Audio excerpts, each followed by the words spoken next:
എടാ, അത്രയ്ക്ക് അഹങ്കാരായോ? ഞങ്ങളുടെ CM-നെ എതിർത്ത് സംസാരിക്കോ?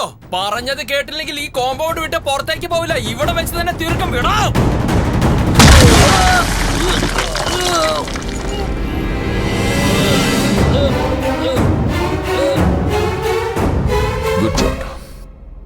തല്ല് കിട്ടേണ്ട ആള് തന്നെയാ നീ തല്ലിയത്. നീ പേടിക്കണ്ട, അവൻ ചത്തിട്ടൊന്നുമില്ലല്ലോ. സെക്ഷൻ 3 പ്രകാരം 4 വർഷം ജയിലിൽ കിടക്കേണ്ടി വരും. ചെല്ല്.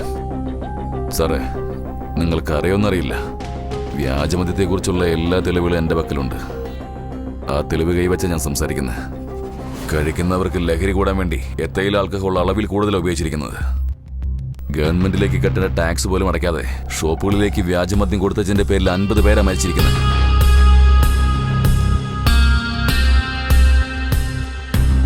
മരിച്ചുപോയത് 50 പേരാണെങ്കിലും ഈ ഒരു കാര്യം കൊണ്ട് പെരുവഴിയിലായത് 50 കുടുംബങ്ങളാ.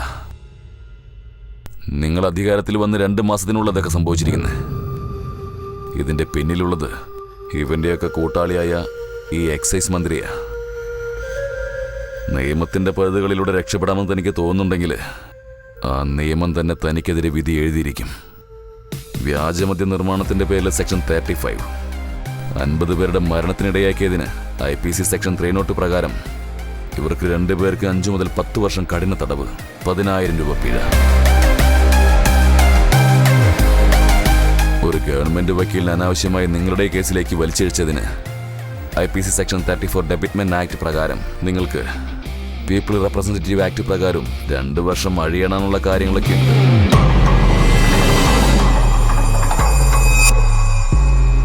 പറ്റിപ്പോയ തെറ്റുകളൊക്കെ തിരുത്തി ജനങ്ങൾക്കൊപ്പം നിൽക്കണോ, ഇവരുടെ കുറ്റങ്ങൾക്കെല്ലാം സപ്പോർട്ട് ചെയ്ത് ഇവരുടെ കൂടെ നിൽക്കണമെന്ന് ഇനി നിങ്ങൾ തന്നെ തീരുമാനിക്കും. അതും ഞാൻ ഇവിടുന്ന് പോകുന്നതിന് മുമ്പ് ആ തീരുമാനം എനിക്ക് അറിഞ്ഞിരിക്കണം. ഞാനൊരു കേസ് ഏറ്റെടുത്ത് കഴിഞ്ഞാൽ പിന്നെ എതിർഭാഗത്തുള്ളത് എത്ര വലിയ ആളായാലും ഞാനത് കാര്യമായിട്ട് എടുക്കാറില്ല. ന്യായത്തിന് വേണ്ടി മാത്രമേ ഞാൻ വാദിക്കാറുള്ളൂ. ഇനിയുള്ള തീരുമാനം നിങ്ങളുടെ.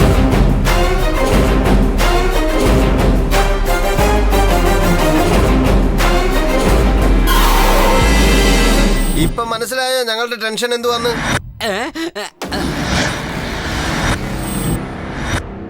സിദ്ധാർത്ഥ എവിടെ? അവിടെ മേലെയുണ്ട് സാർ. പോലീസ് അകത്തേക്ക് ചെന്ന് 20 മിനിറ്റ് ആയിട്ടും ഇതുവരെ പുറത്തേക്ക് വന്നിട്ടില്ല. അകത്ത് എന്താണ് സംഭവിക്കുന്നതെന്ന് മനസ്സിലാക്കാൻ പറ്റുന്നില്ല. മീഡിയയ്ക്ക് അകത്തേക്ക് പ്രവേശനമില്ല. പോലീസ് പുറത്തു വന്നിരിക്കുകയാണ്. എന്താണ് സംഭവിച്ചതെന്ന് പോലീസിനോട് തന്നെ ചോദിക്കാം.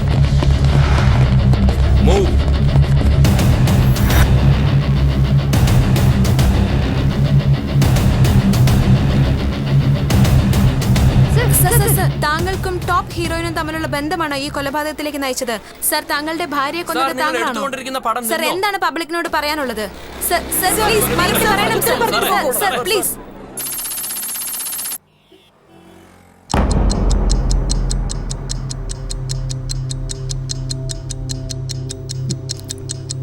നിങ്ങളുടെ ബോസ് എന്താ ഇതുവരെ വരാത്തെ? ഇപ്പൊ വരും സർ.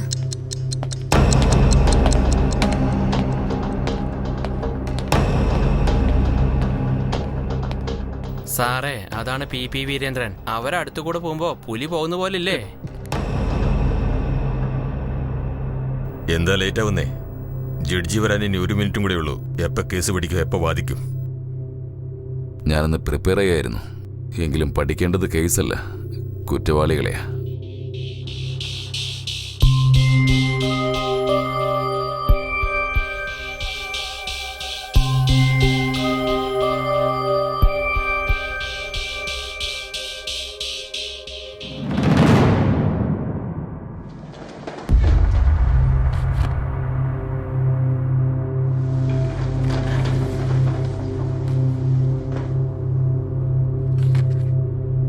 വാദം തുടങ്ങാം.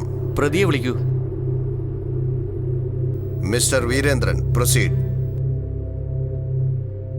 യുവറാണ്, സിദ്ധാർത്ഥ് എന്ന കുറ്റവാളിയുടെ ഭാര്യ അഞ്ജലി കഴിഞ്ഞ മാസം 21-ാം തീയതി രാത്രി 10 മണിക്കാണ് കൊല ചെയ്യപ്പെട്ടിരിക്കുന്നത്. അന്നേ ദിവസം രാത്രി 11 മണിക്ക് സ്വന്തം മകളെ കാണാൻ വന്ന അഞ്ജലിയുടെ അമ്മ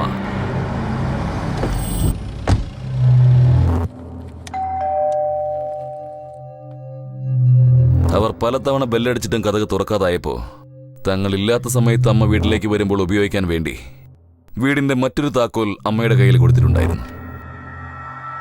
Anjali, Anjali, Anjali.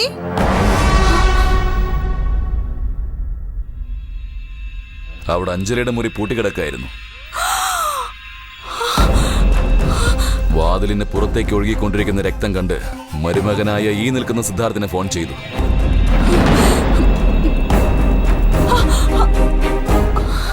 സിദ്ധാർത്ഥിന്റെ phone switch off ആയതുകൊണ്ട് പോലീസിനെ വിവരം അറിയിച്ചു.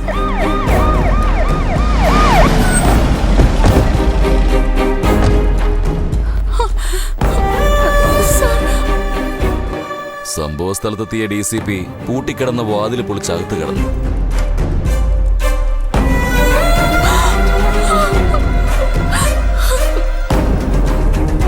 അഞ്ജലിയുടെ മൃതദേഹമാണ് അവിടെ കണ്ടത്. സാറേ, അവര് സംസാരിക്കുമ്പോ ആണി അടിക്കുന്ന ശബ്ദം എവിടുന്നോ കേൾക്കുന്നുണ്ട്. അതെന്റെ നെഞ്ചിടിപ്പാടാ. ഇത് പോലീസുകാർ വാതിൽ തുറക്കുമ്പോൾ എടുത്ത വീഡിയോ ഫുട്ടേജാ. ഈ കേസുമായി ബന്ധപ്പെട്ട പ്രധാന സാക്ഷികൾ 2 പേരാണ് മൈലോഡ്. 1 postmortem report, 2 forensic report. മൈലോഡ്, forensic റിപ്പോർട്ടിൽ പറഞ്ഞിരിക്കുന്നത് അവിടെ നിന്ന് 4 വിരലടയാളങ്ങൾ കിട്ടിയിട്ടുണ്ടെന്നാണ്. അതിലൊന്ന് ഈ നിൽക്കുന്ന സിദ്ധാർത്ഥിൻ്റെതാ. രണ്ടാമത്തേത് മരിച്ചുപോയി അഞ്ജലിയുടെയും, മൂന്നാമത്തേത് അവരുടെ അമ്മ പത്മയുടെയും, 4-മത്തേത് അവിടുത്തെ ജോലിക്കാരിയുടെയും. So my lord, according to the scene of this offence, ഈ 4 പേരുടെയും വിരലടയാളങ്ങൾ മാത്രമാണ് അവിടെ ഉണ്ടായിരുന്നതുകൊണ്ട് ഈ കേസിൽ മറ്റാരും ബന്ധപ്പെട്ടിട്ടില്ല. അഥവാ മറ്റാരെങ്കിലും ഉണ്ടായിരുന്നെങ്കിൽ അവിടെ അയാളുടെ വിരലടയാളം ലഭിക്കുകയും അതുപോലെ അഞ്ജലിയെ ആക്രമിക്കാൻ ശ്രമിച്ചിരുന്നെങ്കിൽ അതിനുള്ള ശ്രമങ്ങളും നടന്നിരിക്കണം. സോ ഫോറൻസിക് റിപ്പോർട്ട് അനുസരിച്ച് വീടിനകത്ത് ആക്രമണത്തിന്റെ ലക്ഷണങ്ങളൊന്നും കണ്ടിട്ടില്ല. പോസ്റ്റ്മോർട്ടം റിപ്പോർട്ടിൽ പറഞ്ഞിരിക്കുന്നത് അഞ്ജലിയെ ഒരു മൂർച്ചയേറിയ ആയുധം ഉപയോഗിച്ച് കുത്തിയത് കൊണ്ടാണ് ധാരാളം രക്തം നഷ്ടപ്പെട്ട് രാത്രി 10-നും 10:30-ക്കും ഇടയിൽ മരണപ്പെട്ടിരിക്കുന്നത്. അന്ന് വൈകുന്നേരം 5 മണിക്ക് വീട്ടിലെ ജോലിയെല്ലാം തീർത്ത് വേലക്കാരി പുറത്തേക്ക് പോകുന്നത് അവിടുന്ന് കിട്ടിയ വീഡിയോ ഫുട്ടേജിൽ നിന്ന് വ്യക്തമാണ്. ആ സമയം അഞ്ജലി ജീവനോടെ ഉണ്ടായിരുന്നു. അതായത് ഈ കൊലപാതകവും ജോലിക്കാരിയും തമ്മിൽ യാതൊരു ബന്ധമില്ലെന്ന് മനസ്സിലാക്കി. അടുത്തത് അഞ്ജലിയുടെ അമ്മ പത്മ. അവർ വന്നിരിക്കുന്നത് രാത്രി 11 മണിക്കാണ്. അതും CCTV ഫുട്ടേജിൽ നിന്ന് വ്യക്തമാണ്. അവർ വന്ന സമയത്ത് ഓൾറെഡി അഞ്ജലി മരിച്ചു കഴിഞ്ഞു. സോ അവർക്കും ഈ കൊലപാതകമായി യാതൊരു ബന്ധമില്ല. ഇനി ബാക്കിയുള്ളത് 2 പേര് മാത്രമാണ്. അതിലൊരാൾ അഞ്ജലിയാണെങ്കിൽ അവശേഷിക്കുന്നത് ഈ കുറ്റവാളി മാത്രമാണ്. ഈ സിദ്ധാർത്ഥൻ വീട്ടിൽ നിന്നും രാത്രി 10:10 പുറത്തേക്ക് പോകുന്നത് അവിടുത്തെ CCTV ഫുട്ടേജിൽ നിന്ന് നമുക്ക് വ്യക്തമായി കാണാൻ കഴിയുന്നുണ്ട്.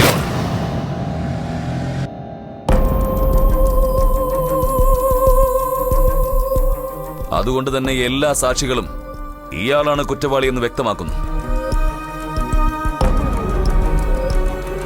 ഇയാൾ എന്തിനാണ് അഞ്ജലിയെ കൊലപ്പെടുത്തിയതെന്നും ആ ആയുധം എവിടെ ഒളിപ്പിച്ചു എന്നും അറിയണമെങ്കിൽ ഇയാളെ ഒരു 10 ദിവസത്തേക്ക് പോലീസ് കസ്റ്റഡിയിൽ അയച്ചേ മതിയാവും മൈലോഡ്. That's all മൈലോഡ്.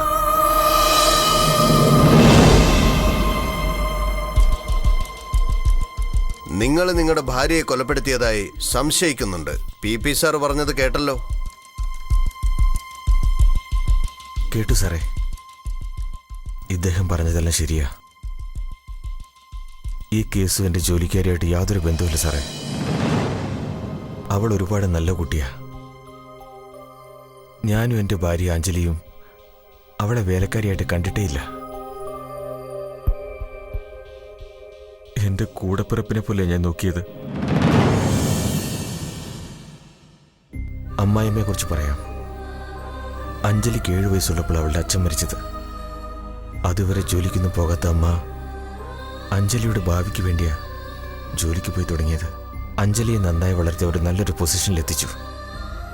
അങ്ങനെയുള്ള അമ്മ തൻ്റെ മോളെ നഷ്ടപ്പെടുമ്പോൾ എത്രമാത്രം വിഷമിക്കുമെന്ന് എനിക്ക് നന്നായിട്ടറിയാം. ഈ കേസിൽ നിങ്ങളുടെ ഭാഗത്തുനിന്ന് വാദിക്കാൻ ആരുമില്ലേ? അതിന് PP സാറുണ്ടല്ലോ. പക്ഷേ അദ്ദേഹം നിങ്ങൾക്കെതിരായിട്ടല്ലേ വാദിക്കുന്നത്? അദ്ദേഹം ന്യായത്തിന് വേണ്ടി മാത്രമേ വാദിക്കൂ, അതെനിക്കറിയാം. അദ്ദേഹം എനിക്ക് വേണ്ടി വാദിക്കുമെന്ന് ഞാൻ വിശ്വസിക്കുന്നു. എന്താന്ന് വെച്ചാൽ ന്യായം എൻ്റെ ഭാഗത്താണ്. മിസ്റ്റർ പി ഇയാൾക്ക് 10 days ജുഡീഷ്യൽ റിമാൻഡ് അനുവദിക്കുന്നു. അവിടെ വെച്ച് നിങ്ങൾക്ക് ഇയാളെ ചോദ്യം ചെയ്യാം. That to influence of